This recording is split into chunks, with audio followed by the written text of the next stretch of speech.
la croix pour moi. Attaché à la croix pour moi. Et ta paix m'a blessé et m'a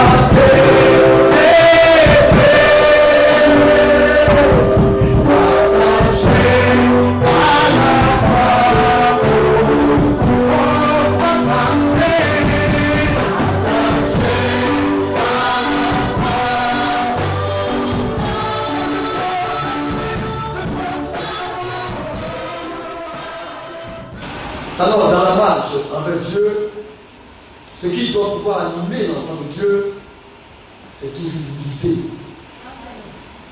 Oui, ne pas se donner une autre opinion.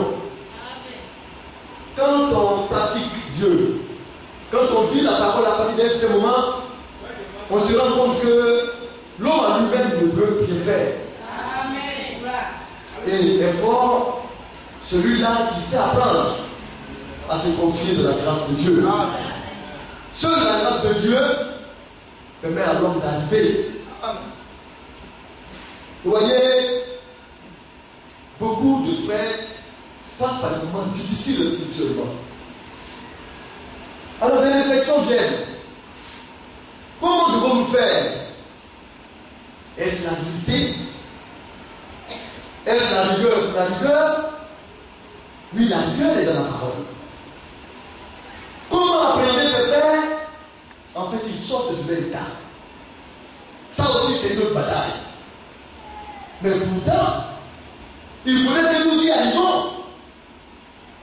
Un frère qui est dans les tourments spirituels, ou une soeur qui passe par des moments difficiles spirituellement, le jour que le frère sort de cela, alors c'est en ce moment-là que nous pouvons nous écrire que nous avons une grande victoire.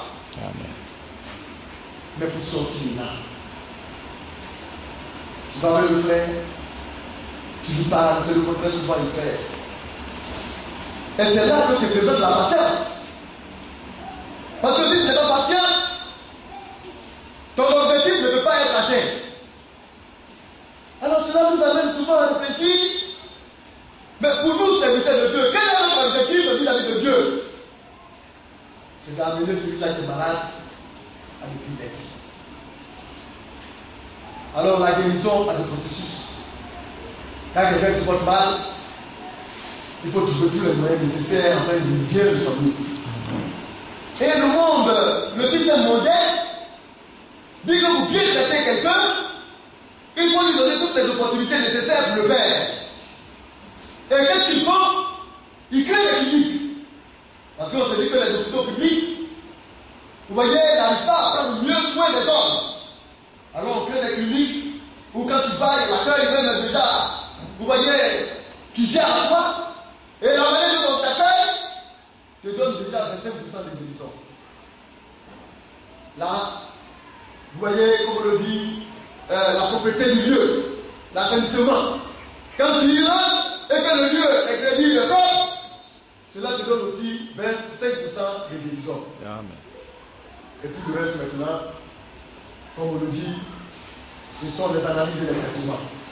Quand tout s'y trouve, alors l'homme se dit certainement, avec tout l'arsenal, vous voyez, tout le système médical qu'il y a, au niveau des appareils, pour pouvoir faire mes tests, alors c'est certainement qu'il va trouver le mal que j'ai, en fait, me donner le remède de produit. L'homme fait tout cela, mais c'est Dieu qui dit. Amen. Et voilà comment l'homme fait. Mais nous, dans la maison de Dieu, alléluia, il faut bien prendre l'homme. Quand on dit que quelqu'un est malade, s'il est réellement malade, il faut tenir compte de sa maladie dans toutes les conditions. Psychologiquement, dans la fidélité avec Dieu, dans la sincérité, dans tous les domaines. Alors quand on arrive à remplacer l'homme dans l'état dans lequel Dieu veut, on dit c'est une victoire. Parce que Satan ne pouvait encore le mettre. Et ça fait mal que voir que les frères et les sœurs se portent mal. Ça tombe des douleurs et on n'en donne même plus. comprend pas. Tout ce que Dieu fait, c'est pour le bien de l'homme. Mais l'homme ne saisit pas le plan de Dieu. Vous savez, hier j'étais à la maison. Cela fait maintenant quelque chose de 4 jours que cet homme-là court derrière moi. Les gens ici m'ont manqué. Il me cherche, il m'appelle. Mais je n'ai pas le temps. Souvent, je suis au plateau, souvent je suis à Comédie. Alors quand il m'appelle, il peut me voir à tout prix. Et ça chauffe. Il cherche, mais il n'arrive pas à me joindre. Et puis, hier encore, il a pu m'appeler. Et vers 21h30, quand j'ai laissé la table, il est venu me voir. Et quand il est venu me voir, il dit, pasteur, je suis tourmenté. Je suis troublé, pasteur. Il dit, mais qu'est-ce qui se passe? Mais cet homme-là, il a l'amour de Dieu. Mais comment je fais pour venir à l'église? C'est compliqué. Vous ne le connaissez pas parce que je lui ai apporté la parole de Dieu. Cela vaut maintenant quelque chose de 56 ans. Quand il fait ses affaires, souvent il vient occasionnellement, il vient déposer sa dîme et puis ça va. Il a payé sa dîme 2 ou 3 fois ici. Souvent il passe à la maison, il me donne. Et puis je viens déposer. Regardez, était l'amour. Il vient soutenir l'homme de Dieu, mais il ne vient pas à l'église. Mais si tu ne viens pas à l'église, c'est qu'il te donne l'essence du croyant, la parole de Dieu. Si tu mets cela de côté, mais tu as la risée du diable, tu as à sa côté, et tu les sensibilises. Je les sensibilise. Jusqu'à lui et sa femme sont devenus mes amis. Alors, n'ayez pas pris position pour la vérité. Aujourd'hui, ses enfants ont pris un coup. Il a fait une affaire qui est devenue dangereuse. On l'a amené en prison pour 10 jours. Et actuellement, même nous, on est en train de parler, il envoie même d'aller en prison encore. Et pourquoi? Parce qu'il n'a pas mis Dieu au devant de tout ce qu'il fait. Vous pouvez faire des affaires. Vous pouvez avoir vos activités. Mais si Dieu n'est pas au premier plan de vos activités, c'est un danger. Mais quand Dieu est au devant, alors tu sais que ton derrière est protégé et ton devant est sécurisé. Alléluia. Alors, nous sommes en train de prier. Où il va à l'église avec sa femme, parce que sa femme le pousse à aller chez eux là-bas. Lui, il veut venir ici. Où il va à l'église, son pasteur, ses responsables, l'ont abandonné. On l'a expulsé de sa maison. De bien-être, de bien aisé qu'il était, il n'est descendu pas. Il est allé amener sa femme chez son ami, chez une de ses amies. Alors sa femme et ses 4 enfants se retrouvent vraiment chez une amie, c'est un coup commune. Vous voyez, veut ses douches au public, elle n'est pas habituée à tout cela, son système de vie a été chamboulé, elle est bouleversée, elle ne sait même plus où elle est. Il est allé louer une maison. Ça fait 6 mois d'arrivée. Mais à la veille de tout cela, des vieux sont revenus contre l'État. Qu'est-ce qui se passe? Et c'est quand il est venu que je me suis rendu compte que c'est lui que le Seigneur représente. Nous prions afin que Dieu puisse l'aider. Et quand il est venu, je lui ai dit, ce n'est pas le moment de faire des critiques. Parce qu'il est dans une situation difficile. Parce que l'homme aime ça. Quand la personne est dans une situation difficile, laquelle la personne fait, je t'avais dit. Si j'avais fait ceci, si j'avais fait cela, vraiment, aujourd'hui tu ne serais pas là. Mais ça sert à quoi? Il est déjà dans une situation difficile et compliquée. Ce dont il a besoin, c'est de consolation, il sortir de cela. Quand il va sortir de cela, maintenant, on va tirer les conséquences. Et plus que jamais, il tombe là-dedans. Donc aujourd'hui, c'est moi, lui et sa femme qui sont en train de nous battre pour qu'ils sortent de là. Et on espère que par la grâce de Dieu, Dieu dans sa pitié fera de sorte qu'ils s'en sortent. Le monsieur à qui il doit lui a bloqué tout son système de vie, son passeport, alors que lui il fait des affaires, il voyage, tout est bloqué. C'est famille ne pouvait pas avoir. Je vous le dis après que aussi vous le suivez en prière. Tout cela pour dire, c'est ça la vie. On peut avoir une vie opulente, une vie aisée, mais il suffit seulement que Dieu clique le doigt et tout se baisse. C'est ça la vie. Mais quand tu es avec Dieu, tu vas lentement et sûrement. Et quand Dieu te stabilise, parce que tu es converti, rien ne pourra douter de la vie. C'est ça aussi la foi. Et c'est ça cela que nous entretenons de faire. Donc bien aimé,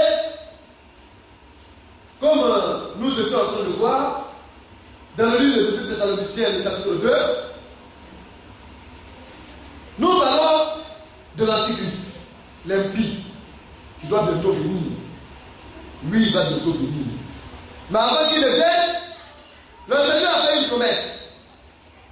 Alléluia. C'est que les croyants authentiques, les chrétiens véritables, ne verront pas la manifestation de cet impie-là sur la terre. Non. Alors la prière des uns et des autres, c'est que nous ne puissions pas voir cela. Si le Seigneur devait venir, c'est que nous puissions nous en aller avec lui. Ou bien, il y a deux manières de ne pas voir cela. Soit la mort peut te surprendre demain, et ça va être fini pour toi. Tu vas en repos pour attendre ce qu'on appelle, comme on a dit, comme on le dit, l'enlèvement. Ou bien tu vas en repos pour attendre le jugement de Dieu. Mais on ne peut pas vous encourager à aller en repos dans le but d'attendre le jugement. Quand vous mourrez dans le Seigneur, il est intéressant que lorsque le Seigneur viendra vous ressusciter, vous être enlevé, alléluia, à sa rencontre. C'est ça l'espoir des chrétiens. Donc que nous mourons aujourd'hui, ne laissons faire de nous des hommes disposés à l'enlèvement. Et comme le Seigneur nous le dit dans 1 Thessaloniciens chapitre 2, nous allons lire cela. Vous voyez un peu de temps. Le verset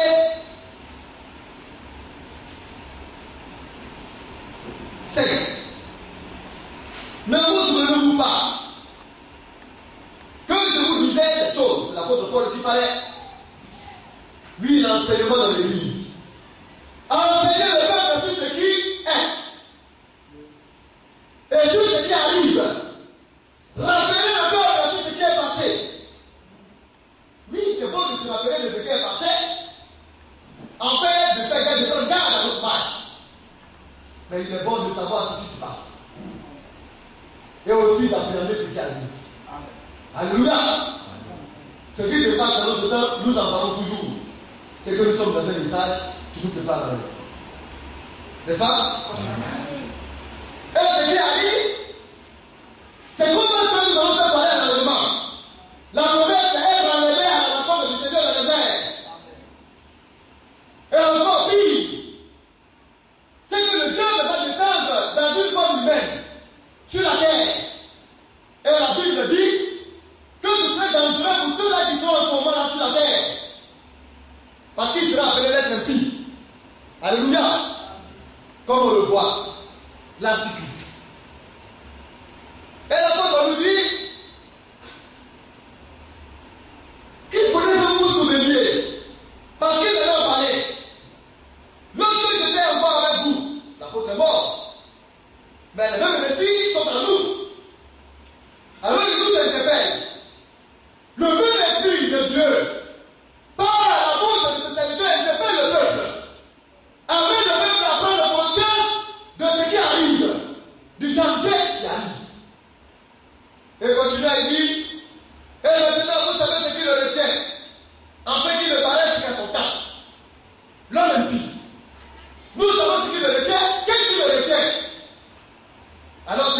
chrétiens, c'est de cela que nous parlions depuis un certain temps.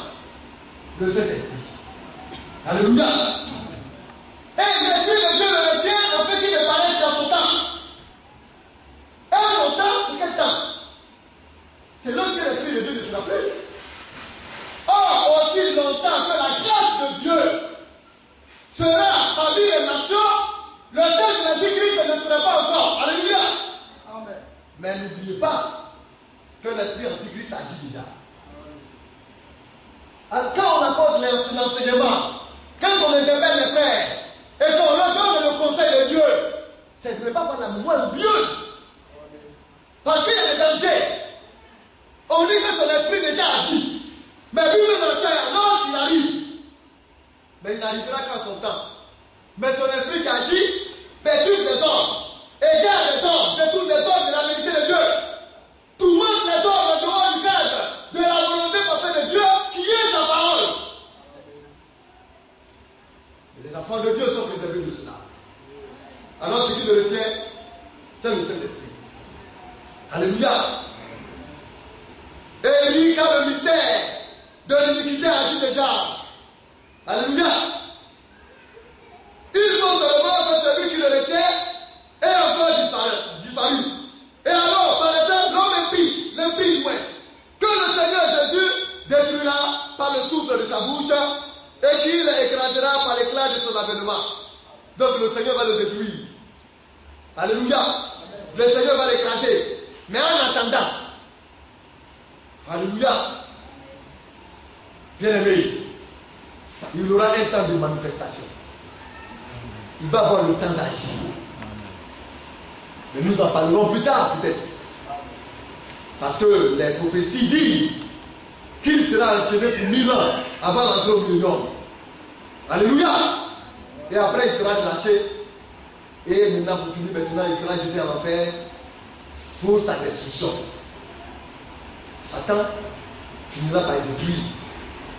Mais en attendant qu'il soit détruit, lui il fera le dégât.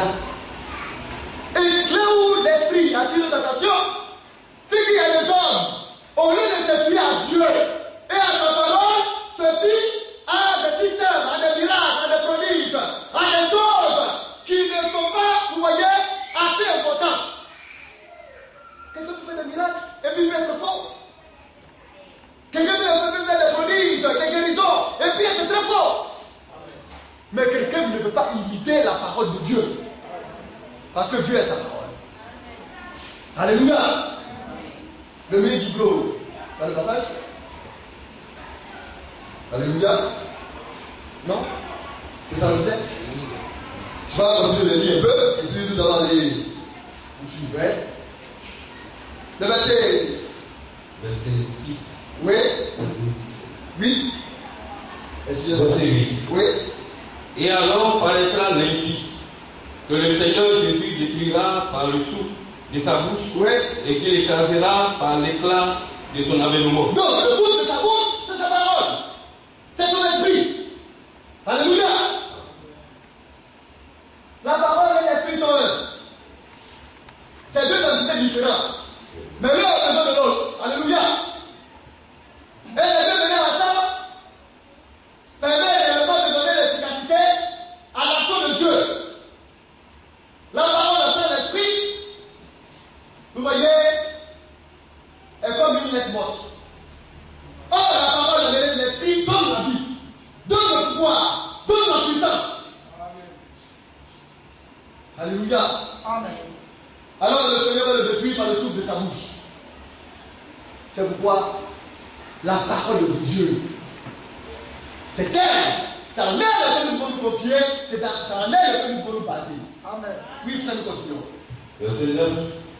L'apparition de ce débit se fera par la puissance de Satan. Donc Satan a une puissance. Il n'a pas besoin de dire. Il est plus sage que Daniel. Il est plus puissant. Mais la seule chose qui surpasse Satan, c'est la puissance de Dieu. Amen.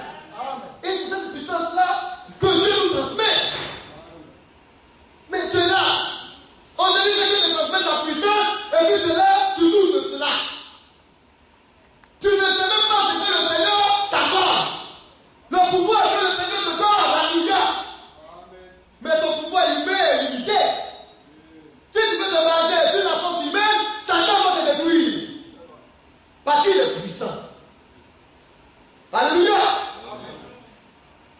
en venant, il a séduit même des anges, des êtres célestes. Un seul ange peut détruire le monde entier. Mais Satan a séduit un tiers des anges. Bien-aimé, c'est par son pouvoir mystique, diabolique. Mais que peut faire un homme devant lui? Bien-aimé, rien. Et c'est pourquoi le Seigneur, au travers de son messager, a fait savoir au peuple de Dieu que Satan peut imiter tous les dons. Tous les dons que vous avez, Satan peut imiter cela. Alléluia. Amen. Mais une seule chose que Satan ne peut imiter, c'est la parole de Dieu. Amen. Comment vaincre? Comment puis-je vaincre? C'est par la parole. Amen. Et quand il est venu vers le Seigneur, alléluia, la parole de Dieu manifestée sur la terre, il est venu dans le but de le tourmenter. Et quand il a donné la parole, il a dit, il est écrit. Alors le Seigneur a dit, il est aussi écrit. Amen. Et nous avons vu que c'est par la parole de Dieu que le Seigneur a vaincu Satan. Amen. Amen. Mais comment peux-tu vaincre Satan si toi-même tu ne reposes pas dans la parole de Dieu? On dit au frère, venez à l'église pour écouter la parole de Dieu. C'est alors que Satan c'était son nonchalant. On t'accorde, par-ci et par-là. Vous voyez l'attitude. On ne donne même pas une grande importance à la parole de Dieu, à l'écoute de la parole de Dieu. L'arme véritable, la bombe atomique qui peut détruire Satan, c'est la parole. Amen. Si tu aimes la parole, Satan ne pourra plus le faire. Si tu as la parole de Dieu, alors Satan aura fait de toi. C'est pourquoi on est surpris. Quand le Seigneur vient et dit, gardez ma parole. C'est celui-là qui m'aime, garde ma parole. Si vous m'aimez, gardez ma parole. Celui-là qui vient à moi, gardez ma parole. Ainsi de suite, gardez sa parole. Vous pensez que ça ne fait rien? Bien aimé, si tu as gardé la parole de Dieu, la seule chose qui puisse le vaincre, c'est la parole. Qu'est-ce que lui il doit vis-à-vis de vous? Rien. Oui, bien aimé, nous continuons.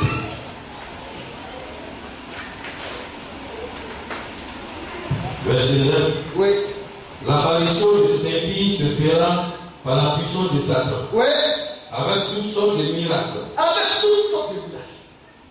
Résurrection des morts. Ouverture des yeux, des aveugles. Entraînement des sourds. Le paralytique même qui va marcher. Il fera toutes sortes de miracles. Mystique comme scientifique. La seule chose de le monde, la science. La science aujourd'hui fait des grands miracles, n'est-ce pas? Oui. La science découvre aujourd'hui des choses. Aujourd'hui même, le temps est arrivé, ils sont en train de faire des recherches très poussées. Si ton pied même est malade, ils vont enlever ton pied, ils vont te donner un bon pied. Parce que comment les cellules, les tissus, tout cela sont en train de se être régénérés, ils sont en train de faire des découvertes puissantes. La science est très développée aujourd'hui. Alléluia. Aujourd'hui, on parle de la nanotechnologie, la technologie nucléaire. Aujourd'hui, on prend cela, on prend les systèmes et on te bombarde. Alléluia. On regarde même dans ton cerveau, si tu es épileptique, là où il y a l'épilepsie, on va essayer de cadrer cela avec la nanotechnologie, essayer d'enlever le système mort ou bien qui est détruit au niveau de ton cerveau, en fait réellement de favoriser une autre régénérescence de ton cerveau, afin que tu te portes bien et l'épilepsie va disparaître. Alors le messager a dit, lorsque la science va atteindre son point culminant, vous devez savoir que les humains sont à la fin. Le messager, quand il voyait, il dit que le Seigneur lui a montré des voitures en forme d'œuf, dans laquelle ne se trouvait plus même pas un volant, mais c'était des boutons. Mais jusqu'à présent, on a encore des voitures et des véhicules à volant, hein? Mais avec réellement, comme on le dit, des systèmes intégrés, n'est-ce pas, électroniques. Mais bientôt, quand tu vas voir un volant dans ta voiture, on dit que ça va 7 ans. C'est comme aujourd'hui l'Internet. Quand tu écris beaucoup à Bible, on te dit que toi, tu es encore dans le système ancien. C'est comme si tu n'étais pas parti à l'école. Par exemple, tu ne sais pas utiliser l'outil informatique, tu deviens un analphabète. Parce que tout se passe maintenant avec le système informatique. Donc d'ici 10 ans, 15 ans, peut-être que même les bigs là m'ont oublié. Alléluia. Maintenant, au lieu d'avoir beaucoup de petits cahiers, vous mettez dans ton sac pour faire du cela, un bagage lourd. Nos enfants, nous dans l'ancien temps, nos dos ont subi, vous voyez, des situations atroces et difficiles.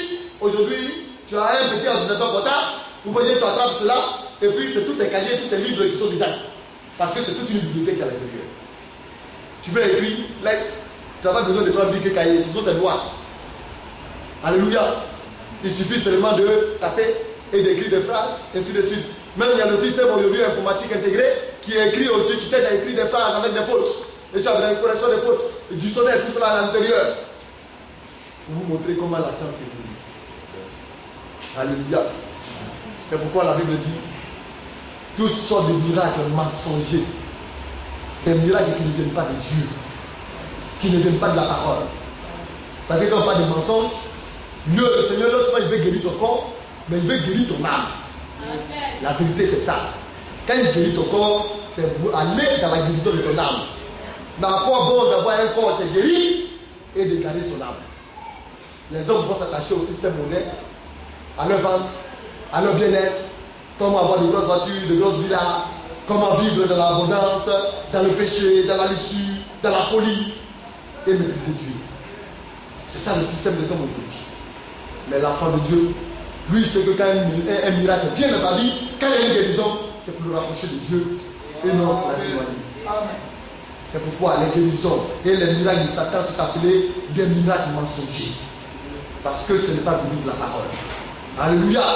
Quand la guérison émane de la parole, c'est la guérison de l'âme et du corps. Satan peut détruire notre corps, mais il ne peut pas, il peut bien faire l'âme. Il y a un seul qui a le pouvoir de détruire l'âme, c'est Dieu. Alléluia. Oui, bien aimé, nous disons la demande. Avec toutes sortes de miracles, des signes et des prodiges mensongers. Vous voyez? Alors on parle de miracles, de miracles, de signes, de prodiges mensongers. Va faire des signes. Alléluia. Tu vas me aller prier. C'est ça. Je vais me donner ici. Je vais voir même la pluie descend, ou bien la foudre descend dans tel endroit. Et puis Satan va t'exaucer. Parce que tu n'as pas l'amour de la vérité. Oui. Tu viens ici. Quel signe tu veux? Tous sont des signes, tu vas les produire. Et toi, tu les mets, tu dis, ah, j'ai demandé ici. Et le Seigneur m'a exaucé. Parce que tu ne parles la vérité, tu as besoin de le Seigneur t'a exaucé. Alors que le Seigneur n'a rien à voir là-dedans. C'est Satan qui l'a fait. Mais quand il s'agit d'un enfant de Dieu, ou bien des enfants de Dieu, le Seigneur montre qu'il est au-dessus de toute puissance. Rappelez-vous de Moïse en Égypte. Alléluia. Quand Moïse produit un miracle, les devins de Pharaon viennent aussi de produire le même miracle. N'est-ce pas? Quand Moïse agit, eux aussi agissent. Moïse a fait sortir son serpent, eux aussi ont créé des serpents. Mais seulement le serpent de Moïse a multiplié le serpent. Et quand Dieu passe à la vitesse supérieure, il bloque dans le miracle. Et il montre que c'est lui qui est Dieu. Alléluia. Amen. Mais pour autant, Satan a la possibilité de faire des miracles. Et c'est la Bible qui dit. Amen. C'est pourquoi il faut s'accrocher à la pure et véritable parole de Dieu. Révélée. Alléluia. Amen. Ceux-là qui se fient au miracle seront séduits par le diable. Oui, frère, tu viens. Verset 10. Et avec toutes sortes, et avec toutes les séductions de l'iniquité pour ceux qui périssent, parce qu'ils n'ont pas reçu l'amour de la vérité pour être sauvés. Ils n'ont pas reçu l'amour de la vérité, mais ce passage-là va s'accomplir en réalité après l'enlèvement. Parce que c'est la manifestation de Satan. Mais avant cela, l'esprit antichrist agit. Quand on parle de l'esprit antichrist, mais l'esprit antichrist agit à quoi? Dans les faux prophètes. Mais un prophète, c'est celui qui a un don. Mais seulement il est fort parce qu'il ne confesse pas la pure et véritable parole de Dieu. Mais il utilise le don que Dieu lui a donné servir Satan. Alors il fait les prodiges des miracles, et en faisant les prodiges des miracles, on pense qu'il est Dieu. Et les hommes le suivent, et il les amène à la perdition. L'esprit antichrist agit aujourd'hui dans les faux prophètes. Alléluia. C'est pourquoi nous devons faire attention. Mais pour le moment, nous savons ce qui nous retient. Et ce qui nous retient, c'est le Saint-Esprit que le Seigneur nous a donné. Alléluia. Le Saint-Esprit aujourd'hui est dans l'église. Il est avec nous. Et aussi, il habite en nous. Il est omnipotent, il remplit tout. Alléluia. Il est omniprésent, il est partout à la fois. Il est omniscient, il sait toutes choses à la fois. C'est pourquoi le Seigneur nous dit qu'il ne nous laissera pas orphelins. Mais s'il dit qu'il ne nous laissera pas orphelins, c'est parce que nous avons un tuteur, c'est le Seigneur qui est là avec nous. Il est présent. Alléluia. C'est lui qui est là et qui le retient. Qui l'empêche d'agir dans l'église. Qui l'empêche d'avoir le dessus sur l'église de Dieu. Et qui l'empêche de venir en chair et en os. L'antichrist. L'esprit antichrist. Alléluia. Ne pourra pas prévaloir sur l'église. Il ne pourra pas. Aussi longtemps. Alléluia. Que l'église sera. Parce que quand on parle de l'église, il y a église et il y a église. Je parle de l'église du Seigneur. Aussi longtemps que le Seigneur, l'église du Seigneur sera sur la terre, il aura la vérité sur la terre. Il y en a qui disent, qui a la vérité? L'église du Seigneur sur la terre détient la vérité. Amen. Si le Seigneur nous a promis que l'Esprit de Dieu, l'Esprit de vérité viendra et nous conduira dans toute la vérité, ceux qui ne peuvent pas pouvoir cela, c'est cela à faire. Mais c'est une promesse et c'est une réalité. Le Saint-Esprit conduit l'église aujourd'hui dans toute la vérité. Si tu ne peux pas croire, c'est ton problème. Qui sait où tu t'en vas? Nous croyons en cela. Alléluia. Amen. C'est pourquoi nous allons prendre le livre de Jean 14 rapidement. Et vous terminez.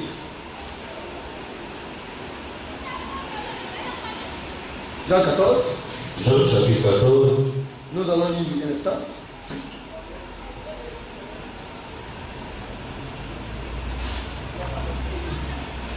Nous avons déjà vu comment le recevoir, n'est-ce pas? Ça, il faudrait le savoir aussi. Nous allons lire à partir de verset 15 encore. Jean chapitre 14, verset 15. Oui. Si vous m'aimez, gardez les commandements. Si vous m'aimez, gardez les commandements. Le fait de garder, alléluia. Mais avant de garder quelque chose, il faut la recevoir. Les commandements, c'est la parole de Dieu. Si tu as gardé cela, c'est de ça que Satan a peur. C'est la puissance qui foudroie Satan. C'est là que Dieu démontre qui nous donne son autorité, son pouvoir. Mais l'amour. Il ne faut pas garder pour garder, mais il faut pratiquer cela. Quand on garde, c'est parce que c'est précieux qu'on garde. C'est parce que nous savons la qualité et l'importance de cela que nous gardons cela. Mais avant de garder, il faut la recevoir. Peux-tu garder quelque chose que tu n'as jamais reçu? Mais comment la recevoir? C'est à l'intérieur de l'église qu'on la reçoit. Par le ministère de la parole qu'on la reçoit. C'est pourquoi c'est dangereux pour un frère de manquer l'église. Parce que c'est là que Dieu transmet ses commandements. C'est là qu'il donne sa parole. Et quand il donne, chacun a son cœur pour recevoir cela. Et pour garder cela. C'est à l'intérieur que ça se garde. Ce n'est pas dans ta Bible. Alléluia.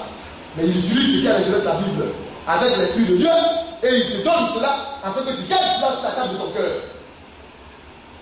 Le lieu de garder la parole de Dieu, c'est dans les cœurs. Et c'est de cela que le Seigneur parle. Et quand tu as gardé cela dans ton cœur, c'est en ce moment-là que Dieu, qui est esprit, prendra plaisir à venir demeurer en toi. Parce que le Seigneur Jésus, il est la parole. Et le Père est esprit. Pour que le Père et le Fils soient en toi, alléluia, ce n'est pas deux personnes, mais c'est deux entités différentes. Parce que l'Esprit ne vient que confirmer la parole de Dieu.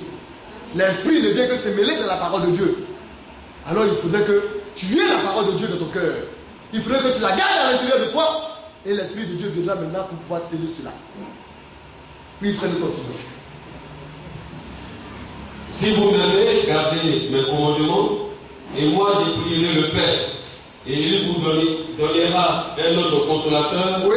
afin qu'il demeure éternellement avec vous. Donc, quand tu gardes sa parole dans ton cœur, lui maintenant, il a regardé, il dit, mon fils, aime la parole de Dieu.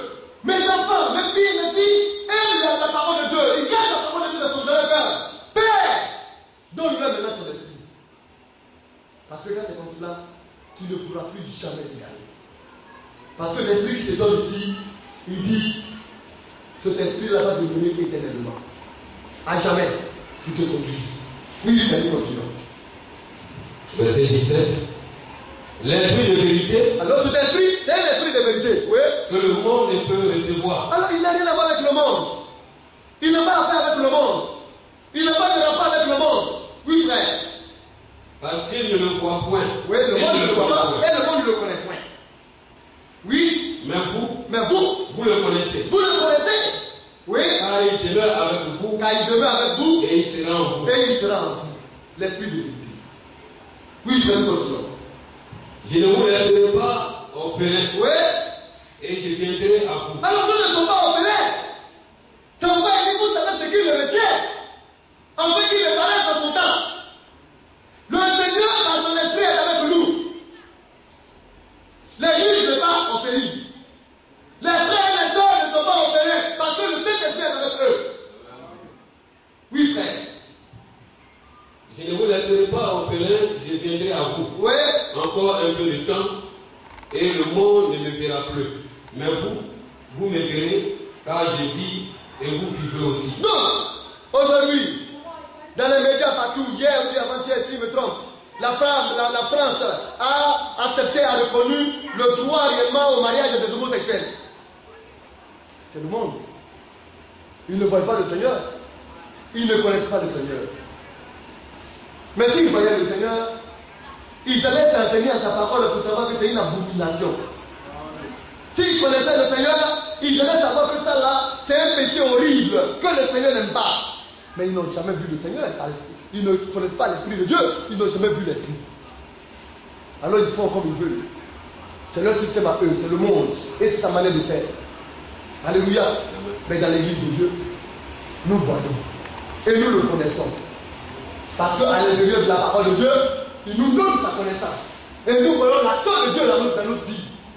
C'est que Dieu n'aime pas, Dieu ôte cela. Dieu nettoie cela, afin que nous soyons rendus conformes à lui. Oui, frère. En ce jour-là, vous connaîtrez que je suis en mon Père, Oui.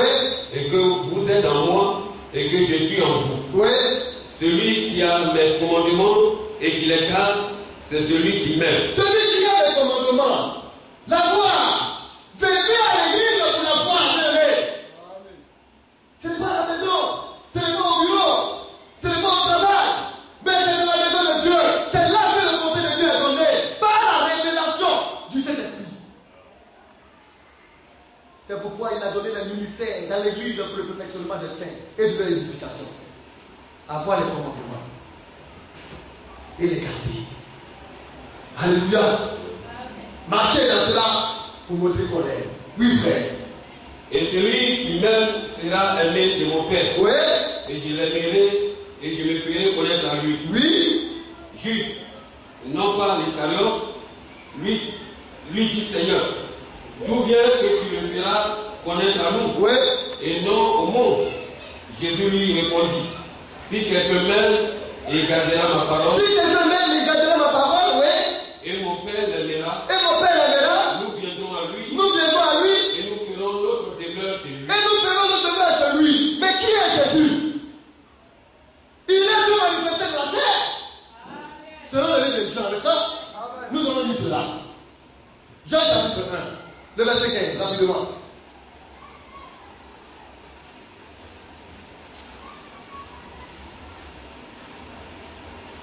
Chapitre 15, Chapitre 1, verset 15. 14, verset 14. Verset 14 de Jean 1. Oui. Et la parole a été faite chair. La parole a été manifestée chair. Vous voyez? C'est la parole, le Fils de Dieu. Alléluia. Il est la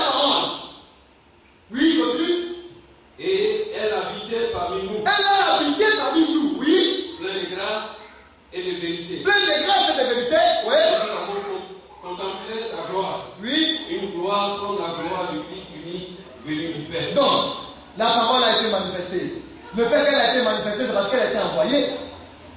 Mais la parole, c'est Dieu dans une autre forme. Amen. Alléluia. Alors la parole est une entité à part. Maintenant le Père, c'est Dieu, il est quoi? Jean 4. Rapidement frère. Jean chapitre 4. Verset. Le verset 24. Jean chapitre 4, le verset 24. Oui. Dieu est esprit. Dieu est esprit.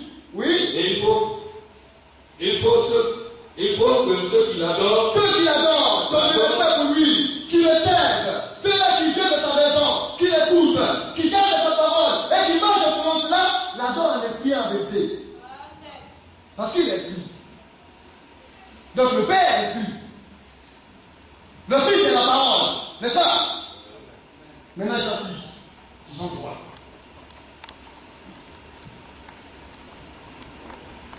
Jean 6, verset 63. Oui. C'est l'esprit qui vivifie. C'est l'esprit qui donne la vie. Alléluia. Oui. La chair ne sera à rien. Alors la chair ne sert à rien. Oui. Les paroles que je vous ai dites Alors les paroles que le Seigneur nous a dit, sont esprit et vie. quand l'esprit de Dieu vient maintenant, et répond sur la parole de Dieu, c'est à ce moment maintenant que la vie vient. Bien aimé. Le Seigneur est l'esprit. Et le Fils est la parole. Quand la parole habite en toi, le Saint-Esprit aussi vient descendre sur la parole. Le Fils est en toi, le Père est là descend et habite aussi en toi. Mais ça ne fait pas de cela deux personnes en toi. C'est une entité. Alléluia. Parce que le Père et le Fils sont un. C'était on dit c'est deux personnes. Non. On parle de l'action de l'esprit et l'action de la parole. Alléluia. Bien-aimé. Parce que la parole de Dieu a besoin de l'esprit de Dieu pour vivifier l'homme. Si tu as la parole de Dieu, c'est pourquoi le Saint-Esprit n'a été donné que pour ceux-là qui obéissent. C'est le hâte. Et quand on regarde, il faudrait que la parole de Dieu soit en nous, afin que l'Esprit de Dieu vienne maintenant pour sceller cette parole et pour nous donner la vie. Alléluia. Oh bien-aimé. Et c'est en cela. Oui, nous continuons, bien aimé, nous continuons. Jean, chapitre 14.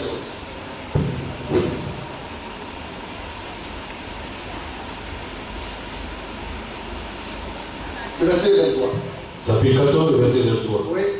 Jésus lui répondit, si quelqu'un m'aime et gardera ma parole. Alors il gardera ma parole. Si vous m'aimez, vous garderez ma parole. Gardez la parole de Dieu. Mais comme on le dit, on ne peut pas garder la parole si on n'aime pas la parole. Mais si vous ne venez pas à l'église, je le répète et je continue de le répéter, ceux-là qui sont réguliers à l'église, assidus au temple, ce sont ceux-là qui témoignent par leur présence, par leur assiduité qu'ils s'en vont à l'enlèvement. Imaginez vous les apôtres. Le Seigneur leur a dit d'aller à la chambre et d'attendre. L'Esprit de Dieu qui puisse les conduire dans toute la vérité. Mais étant conduit par l'Esprit de Dieu, s'il n'était pas assidu au temps, parce qu'il ne savait pas quand est-ce que l'Esprit a descendu. Alléluia. Il semblerait que c'est descendu le 10e jour. Mais supposons que le 10e jour, il y a un qui est manqué. Mais ce jour-là, il n'aurait pas reçu l'Esprit de Dieu. Premier jour, il était là. Deuxième jour, troisième jour, il était chaque jour assidu au temple. Jusqu'à ce que la promesse descende. Ils n'ont pas manqué à la promesse. Mais quand tu viens, tu ne peux pas. Tu fais. Aujourd'hui, tu viens, demain, tu te passes. Tu t'en fous. Tu ne fais pas selon que l'Esprit de Dieu demande de marcher selon la parole. C'est selon toi-même tes préoccupations que tu marches. Tu seras surpris. Un beau matin, ce qui va te donner la foi pour l'enlèvement, tu vas manquer ça. C'est une petite étincelle. Hein? La parole de Dieu est vaste. Mais chacun d'entre nous a besoin d'une petite parole pour leur foi. Tu vas leur donner la foi pour l'enlèvement. Mais ce qui va te donner la foi pour l'enlèvement, là, c'est pas forcément ce qui va me donner la foi pour l'enlèvement. Mais c'est la parole, c'est le message, c'est vrai. Mais quelle est l'étincelle qui va te faire réellement jaillir Chacun doit tenir à ses préoccupations. Chacun connaît des fortunes diverses. Mes épreuves ne sont pas les épreuves de mon frère et de ma soeur. C'est pourquoi chacun doit travailler pour son salut. Chacun doit prendre soin de sa vie. Ce n'est pas pour qui le fera pour toi, maman. Ma soeur, ce n'est pas ton époux qui sera sur la croix. Mon bien-aimé, ta bien-aimée soeur, ta femme, elle est régulière à l'église. C'est une soeur vertueuse et dévouée. Mais ce n'est pas elle qui t'aidera à passer dans la foi. Quand il pleut là, la pluie la chicote la tête de chacun. Quand le soleil descend là, c'est pas tant que tu vas te mettre la tête sur la tête de ta femme pour dire que je l'aime tellement que je la couvre devant pour pas que le soleil couvre sa tête. Et c'est ça aussi le fait. Il pleut sur tout le monde. Mais toi aussi, là sur lequel la pluie descend, ça descend sur toi comment? La pluie descend aussi sur le païen. Ça descend aussi sur le chrétien. Que le chrétien, c'est apprécier la pluie qui descend sur lui. Le soleil, la pluie, le païen, ça brûle aussi le chrétien. Mais le chrétien, quand ça le chicote, lui, il sait apprécier. Mais pourquoi le comment ça le chicote? Quand on en avance, on avance. Le soleil, la pluie, il était ainsi dans un véhicule. Et puis le soleil a commencé à briller, à rentrer dans le véhicule. Et le soleil a commencé à chauffer, a commencé à chauffer ma chemise. Et j'ai senti cela comme le feu. Tellement que ça brûlait. Et puis j'ai dit, soir, je vais servir la chambre de mon feu. Ça, c'est un petit feu.